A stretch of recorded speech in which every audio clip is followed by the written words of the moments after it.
আভিজাত্যের প্রতীক, আপনার রুচির প্রতীক। এটা বলে কতটুকু পর্দা, সেক্ষেত্রে আমি দুইটা মত উল্লেখ করেছিলাম। মত নাম্বার 1, সারা শরীর ঢেকে রাখবে, ফেসটা খোলা রাখবে, হাত খোলা রাখবে, এটা একটা মত। আরেকটা মত, সব ঢেকে রাখতে হবে, শুধু চোখ খোলা, তাই না?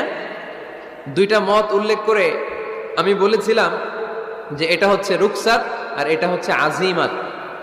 আমি এও বলেছি যে এর চেয়ে শ্রেষ্ঠ পর্দার হতে পারে না, শুধু চোখ খোলা, সব ঢেকে রাখতে হবে, এটা শ্রেষ্ঠ পর্দা, এর চেয়ে ভালো পর্দার হতে পারে না। আমি নিজেও সাজেস্ট করি এটা, যে শুধু চোখ খোলা থাকবে। আবার ওই প্রশ্নের উত্তরে এও বলেছি চেহারা হচ্ছে সৌন্দর্যের রাজধানী, চেহারাই যদি দেখা হয়ে যায় তো সব দেখা হয়ে যায়, এজন্য এটা আমি সাজেস্ট করেছি।